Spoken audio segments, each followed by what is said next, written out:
तू प्यार करे या ठुकराए, हम तो है तेरे दीवानों में। तू प्यार करे या ठुकराए, हम तो है तेरे दीवानों में। चाहे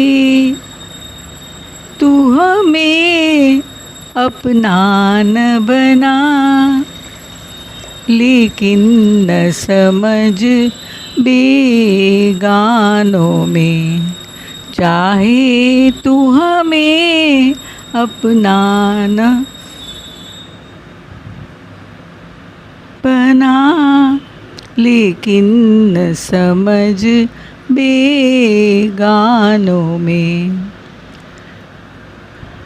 मरने से हमें इनकार नहीं, जीते हैं मगर एक हसरत से। मरने से हमें इनकार नहीं, जीते हैं मगर एक हसरत से। भूले से हमारा नाम कभी आ जाए तेरे अफसानों में। भूले से हमारा नाम कभी आ जाए तेरे अफसानों में। तू प्यार करे या ठुकराए, हम तो है तेरे दीवानों में। तू प्यार करे या ठुकराए, हम तो है तेरे दीवानों में।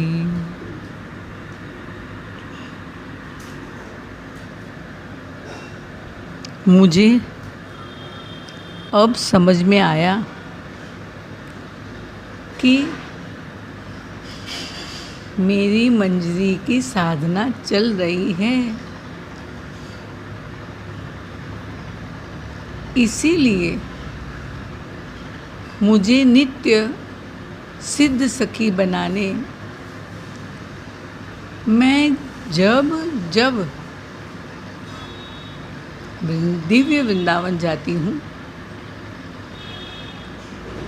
तो मुझे मोटिवेशन यानी प्रोत्साहन देने दोनों युगल कुछ न कुछ लीला करते हैं। जब मैं उन सखी जैसी बन जाऊंगी तब मैं भी सामान्य हो जाऊंगी, और वो मेरी साथी सखी वो कोई सामान्य नहीं, स्वयं राधा जी ही है।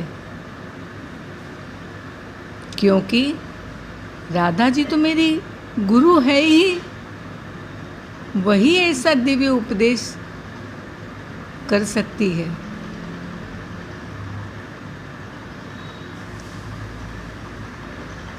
आज बरसा बरस रही है, मेरा मन अपने प्यारों के लिए व्याकुल है, और मैंने मौसम की मस्ती लेते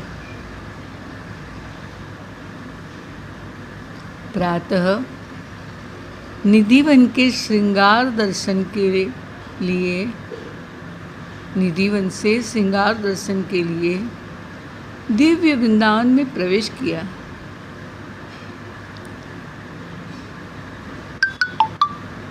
थोड़ा आगे बढ़ते जमुना जी के दर्शन किए, और मैं जमुना पान प्रणाम करने जमुना जी में उतरी। वहाँ और सखियाँ भी थी।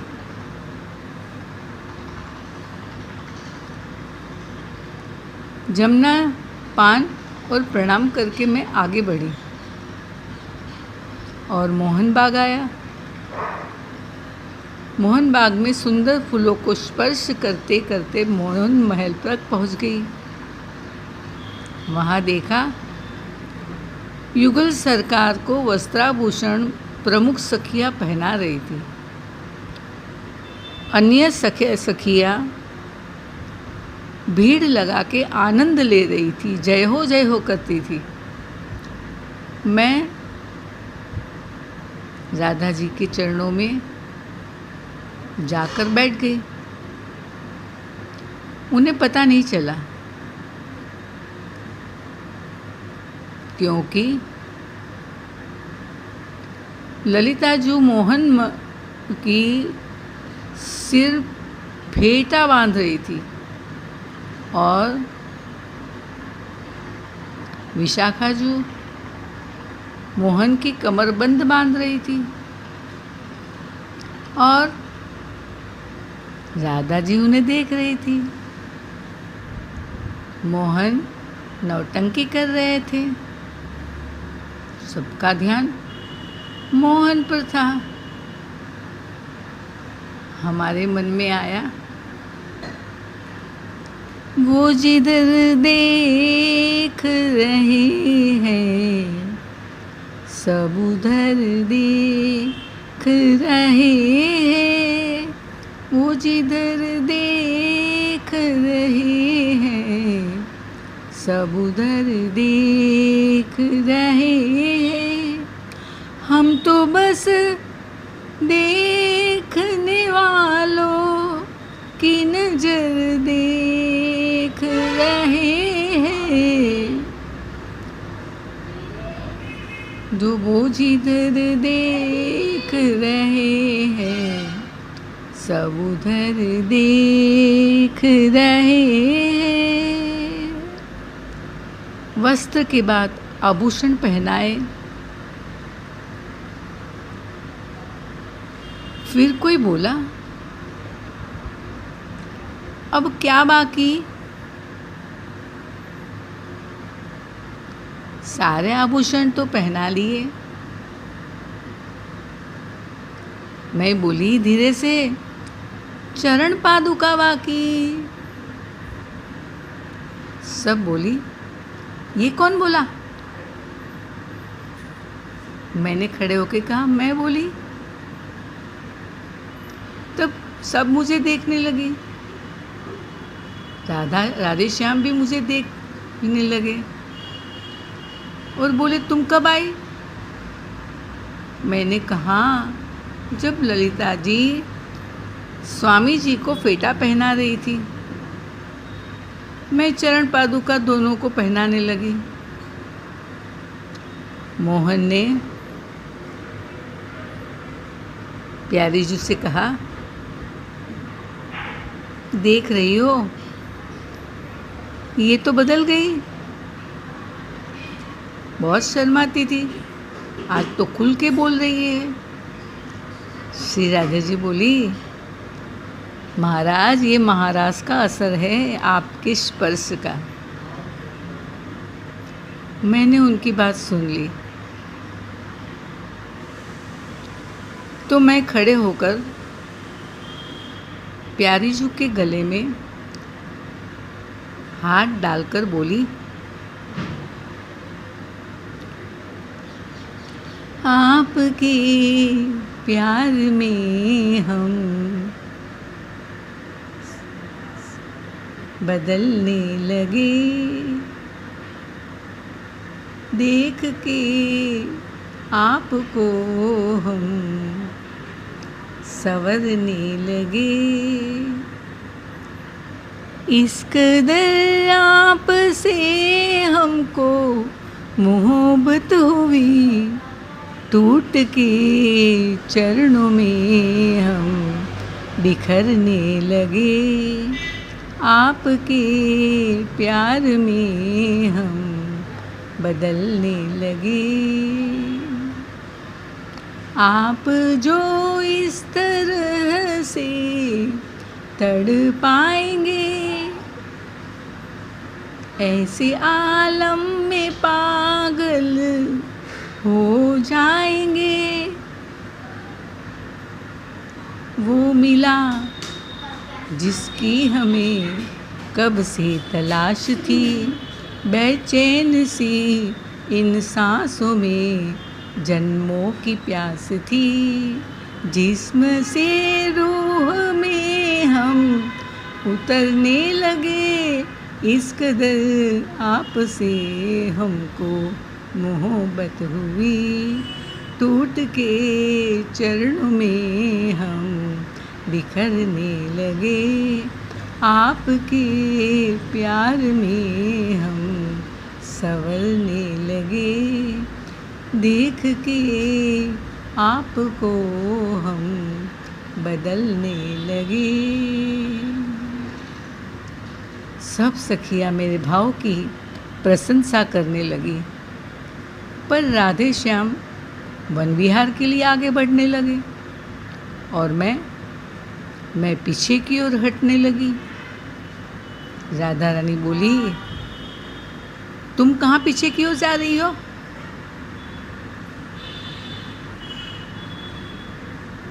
मैं घबरा कर खड़ी हो गई। श्री कृष्ण बोले, ये तो शर्मीली है, शर्मीली।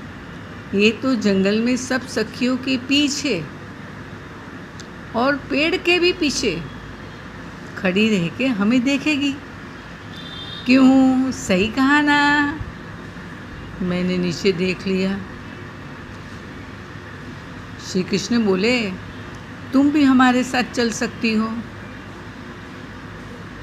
मैंने कहा, कैसे? आपके साथ तो केवल प्रमुख गुरु सखियाँ ही जाती है। श्री कृष्ण बोले, अच्छा तो बता, तेरी गुरु कौन है?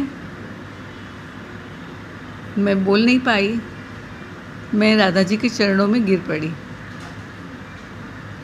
प्यारे जी ने मुझे उठाकर गले लगाते हुए कहा, मैं इसकी गुरु हूँ। श्री कृष्ण बोले, तब तो तुम प्रमुख सखियों की गुरु बहन हो। सारी सखियाँ हर्षित हो गई।